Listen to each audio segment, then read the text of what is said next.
Hello aspirants, welcome back to the fascinating world of anthropology. So friends, myself Dr. Suresh Guramkunda, and in today's discussion, let us try to understand about the concept of the theories of origin of language. So friends, if we basically discuss about the significance of language, so language is very important component to study in anthropology. So there, in our previous sessions also, we have tried to understand about the basics of the linguistic anthropology. So try to just watch that video also and then proceed forward to this particular video or this particular session. So friends, if you look from the perspective of the today's discussion, so we are going to look and we are going to understand about the concept of origin of language in human beings. That means how language has been originated in human beings and what were the various theories that are in and around with respect to the concept of the origin of language. So let's see and let's proceed with respect to the glance of the theories. So if you look from the perspective of the theories of origin of language, so they can be broadly categorized into two categories. So first category, it is nothing but the divine origin theory. So and second category is known as the natural evolution theories. So first thing, that is nothing but the divine origin theory. So when we see from the perspective of the divine origin theory, and what does it say? So usually it says is that the language, it's along with the humans. So God has created the human beings, and while he was creating the human beings, so simultaneously God also created language. So when he has created it, so he also blessed human beings with the language. So that's what this particular theory says. So it says that language has been created by the God and it has been blessed to the human beings by the God. So that is one important aspect from this particular theory. So that's how we are saying that it is a divine origin theory. Okay, then next set of theories is known as the natural evolution theories. So these set of theories are used that no, language has not been created by the God, rather during the process of evolution of humans, so we have systematically developed and we have systematically the language has been developed. So that's what the argument of this particular theories. So this theories can be broadly again categorized into two important criteria. So just look at this. So the imitation hypothesis and the necessity hypothesis. These are the two important subcategories. So what does this imitation hypothesis says? So it says that language has been systematically originated by imitating the natural sounds or other aspects that man has observed over the time.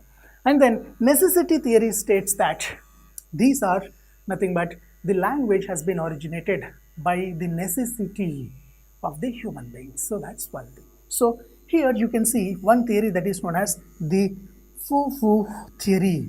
That is one imitation theory. So pooh-pooh theory is nothing but it's a theory that has been conceptualized by Charles Darwin. So Charles Darwin has written a book that is known as The Descent of Man. In his book, Charles Darwin, so The Descent of Man, so he has systematically explained that language might have got originated from some of the exclamations made by human beings. Let's say for example, when you are in disgust condition or irritated situation or tired situation, then what kind of exclamation will you give? You will say, isn't it? So we'll do that. So what Charles Darwin says is that, so with that kind of exclamations, when we are under fear, when we are under stress, when we are under disgust, so these kind of sounds led to the origin of the language. So that's what the pooh-pooh theory says. So that is one theory. So but what is the next scholar said? So these two theories have been proposed by Max Muller. So Max Muller, in fact, he criticized the pooh-pooh theory where he proposed ding-dong theory and bow-wow theory. So what is this ding-dong theory? So Max Muller said that language might have originated by looking at some sort of inherent harmony between the sound created by an object and the word. Let's say for example, take up a bell and try to ring a bell. So how did it sounds? It sounds like ding, dong, like that, isn't it? So try to imagine that particular aspect. So he says that there is an inherent meaning in that.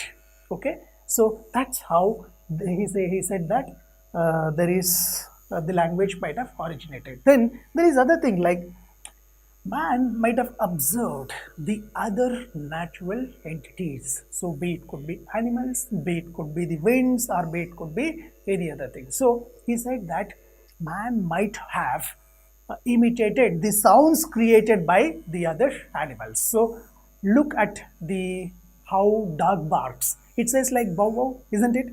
So he might have learned by imitating that thing. Or it says like, for example, so if you look from the perspective of the rooster crow, so how did it cries? It says like kokoroko, isn't it? So the word kokoroko is same in all the languages, be it could be in Hindi, be it could be in Telugu, be it could be in the French, or be it could be in Japanese. So the word is similarly pronounced. So from that point of view, so these two are also known as the imitation hypothesis. So man has imitated the other objects and he has led it to the development of origin of language. Then there are some necessity theories. Necessity theories means like la theory. So what is this la theory? So this theory is also known as musical theory of origin of languages. So this theory is also known as tarara boomde a theory. So because it states that language might have originated from the expressions when people give while they are in playfulness or cheerfulness or in enjoyment mode. So think like generally you might be singing songs. So that's why this theory is also known as sing song theory. So la like that, like we'll sing it. So that's what. Then there is other theory that is known as the ta theory. So it states that language might have originated from the resonance of the movements of the tongue. So now listen this song. So when we say this, so can you able to just resonate something that is ta, isn't it? So like that language might have originated. This is one. Then yo-he-yo theory. So yo-he-yo theory. So it states that language might have originated from the necessity of the sounds. Let's say for example, when imagine a situation where multiple workers are working. So usually they will just pass on the material by saying that yo, he, like that. So heave, ha. So some sounds would be made from their side. So it states that language might have originated from such kind of aspect. So that's one another thing.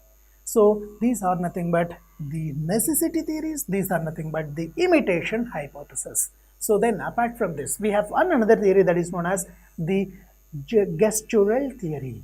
So it says that language might have been originated from the primitive gestures made by the human beings. What do you mean by primitive gestures? So primitive communication modalities included the gestures. Like let's say for example, if I want to call you, then I can call you, I can do this. So this is a gesture. So if I don't want to just see you, then I'll say go like this. So these are all nothing but gestures. So what this particular theory states, that is like the language might have originated by coding this kind of gestures. So if I want to just say come, or like in different languages we can say that like in Hindi means come. So in Telugu we say ra, in Kannada we say like ba, so in Tamil we say wa. So all these things are resembling in the same way. So this is one theory that states that gestures might have led to the origin of the language. So these are all nothing but some of the important theories that are concerned or that are believed that the language might have originated this how. So this is one thing that we have to learn. So friends, the concept of origin of the language was always a concept of fascinating concept to the anthropologists. So this is how they decoded and they have represented. So let us try to remember these aspects because it could be asked in the examination in 1 hour other way. So that's all from my side for today. So let us try to meet in another discussion with other important topic. So till then, take care, and it's me, your Dr. Suresh Guramkunda, signing off. Thank you all.